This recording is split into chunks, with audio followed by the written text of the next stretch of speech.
Halo semuanya, kami dari kelompok 9. Kenalkan, nama saya Ade Kustiana. Saya Raca Laulia. Baik, jadi kita berdua di sini ingin menjelaskan apa sih uji autokorelasi dan bagaimana langkah-langkah menghitung menggunakan SPSS. Uji autokorelasi adalah analisis statistik yang digunakan untuk mengidentifikasi adanya korelasi antara kesalahan pengganggu dalam model regresi linear pada periode waktu yang berbeda. Uji ini penting dalam analisis data time series, di mana observasi berurutan dapat saling mempengaruhi. Jika autokorelasi terjadi, residu tidak bebas satu sama lain, yang dapat mempengaruhi validitas model. Metode umum untuk mendeteksi autokorelasi termasuk uji Durbin-Watson dan uji Runtes. Uji Durbin-Watson menurut Maslowy dan Usman 2002, pengujian uji autokorelasi berdasarkan nilai berikut. Yang pertama, angka Durbin-Watson di bawah -2 berarti adanya autokorelasi positif. Yang kedua, angka Durbin-Watson di antara -2 dan +2 berarti tidak ada autokorelasi.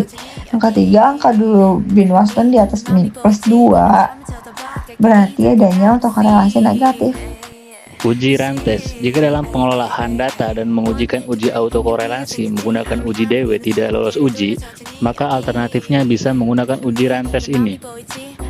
Dasar keputusan dalam uji Rantes yakni 1. Jika nilai asim signifikansi 2 child kurang lebih dari 0,05 maka terdapat gejala autokorelasi. 2. Jika nilai asim signifikansi 2 child lebih dari 0,05 maka tidak terdapat gejala autokorelasi. 3. Langkah-langkah penggunaan SPSS. A. Uji Durbin-Watson. Langkah-langkah uji DW pada SPS adalah sebagai berikut. Silakan siapkan data Anda pada Excel, kemudian copy ke aplikasi SPSS, atau langsung siapkan data yang siap diolah pada SPSS. Kemudian ikuti langkahnya dengan berikut. 1. Analisis. Setelah menemukan kata analisis, tekan dan cari kata regression, lalu tekan linear. Yang kedua, input variabel independen X pada kolom independen dan variabel dependen Y pada kolom dependen Y, kemudian klik statistik. Selanjutnya, 3. Ketik kotak linear regression, statistik, beri standar centang pada Durbin-Watson, kemudian continue, kemudian tekan OK. Yang keempat, hasil output SPSS. Berdasarkan tabel modul summary output hasil SPSS di atas, terlihat nilai Durbin-Watson D sebesar 1,767.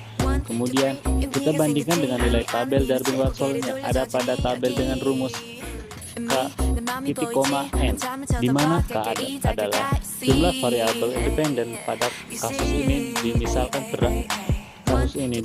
terdapat 2 variabel independen dan N adalah jumlah sampel.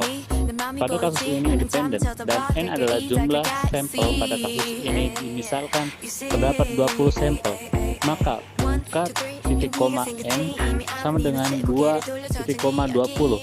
Pada tabel Durbin-Watson terlihat nilai DL sebesar 1,004 dan DU sebesar 1,5367, sehingga didapatkan nilai sebagai berikut. Selanjutnya, uji Runtes. Untuk uji Runtes, siapkan data Anda, lalu klik analisis, lalu regression, dan terakhir linear. Yang kedua, input variabel independen atau X pada kolom independen dan variabel dependen atau Y pada kolom dependen atau Y, kemudian klik save. Yang ketiga, pada kotak linear regression, save, beri tanda centang _dz pada residual, lalu continue, lalu OK. Yang keempat, analisis nematic test, regresi dialog, lalu run. Yang kelima, pada kotak run test masukkan variabel _dz residual ke kotak tes variabel list, beri tanda centang pada median di bagian cut point, lalu OK. Yang keenam, hasil output SPSS sebagai berikut. Baik, cukup sekian penjelasan dari kami. Kalau ada kesalahan mohon dimaafkan, dan kalau ada yang sayang mohon diungkapkan secepatnya. Terima kasih, dadah.